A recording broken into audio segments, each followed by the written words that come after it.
Chapitre 19. Or sur le soir, les deux anges arrivèrent à Sodome, et Lot était assis à la porte de Sodome. Et Lot les vit, et il se leva pour aller au-devant d'eux, et se prosterna le visage contre terre.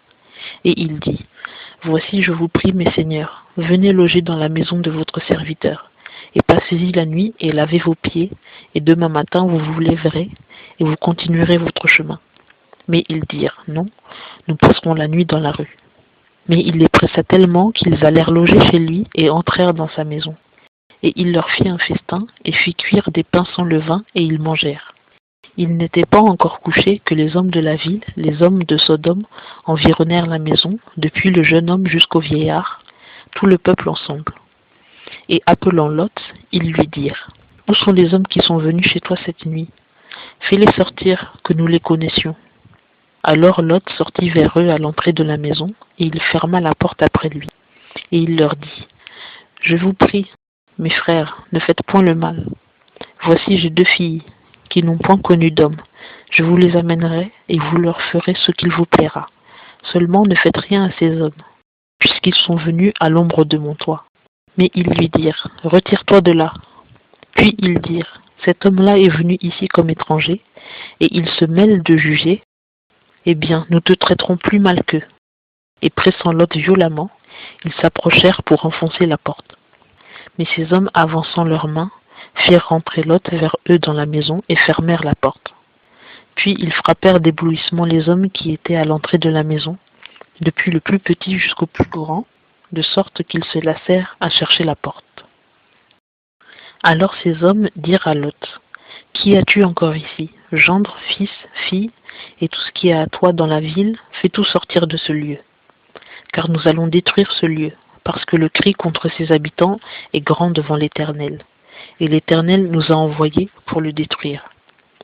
Alors Lot sortit et parla à ses gendres, qui avaient pris ses filles, et leur dit, Levez-vous, sortez de ce lieu, car l'Éternel va détruire la ville. Mais ses gendres crurent qu'il se moquait. Et dès que l'aurore se leva, les anges pressèrent Lot en disant, Lève-toi, prends ta femme et tes deux filles qui se trouvent ici, de peur que tu ne périsses dans le châtiment de la ville. Et comme il tardait, ces hommes le prirent par la main, ils prirent aussi par la main sa femme et ses deux filles, parce que l'Éternel voulait l'épargner, et ils l'emmenèrent et le mirent hors de la ville.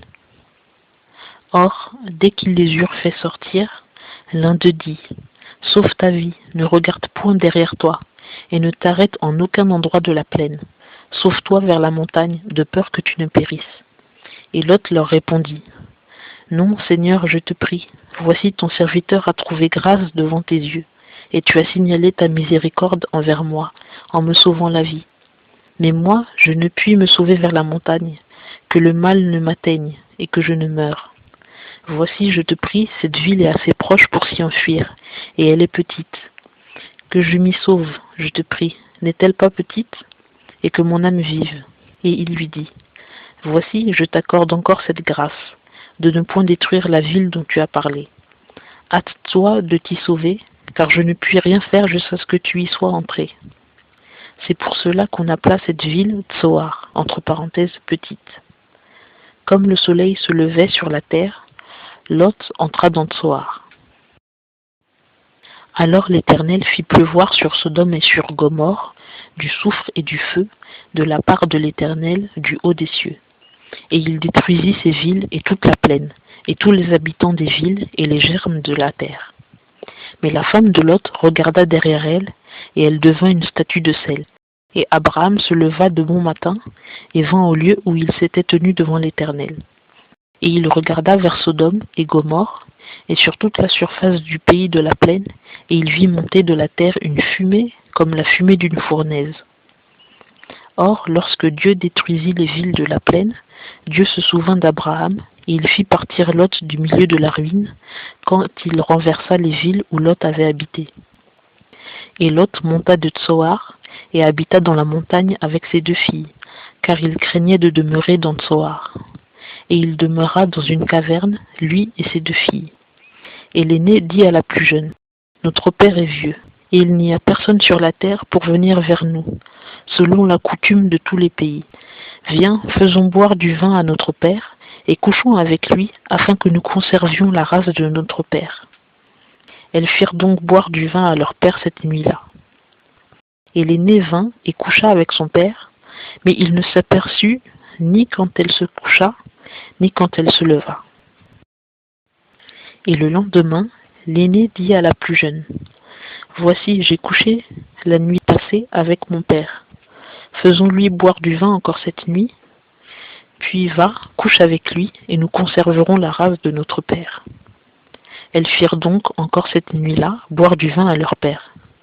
Et la plus jeune se leva et coucha avec lui, mais il ne s'aperçut ni quand elle se coucha, ni quand elle se leva. Et les deux filles de Lot conçurent de leur père. Et l'aînée enfanta un fils, et l'appela du nom de Moab. Entre parenthèses, issu d'un père, c'est le père des Moabites jusqu'à ce jour. Et la plus jeune aussi enfanta un fils, et l'appela du nom de Ben-Ami. Entre parenthèses, fils de mon peuple. C'est le père des enfants d'Amon jusqu'à ce jour.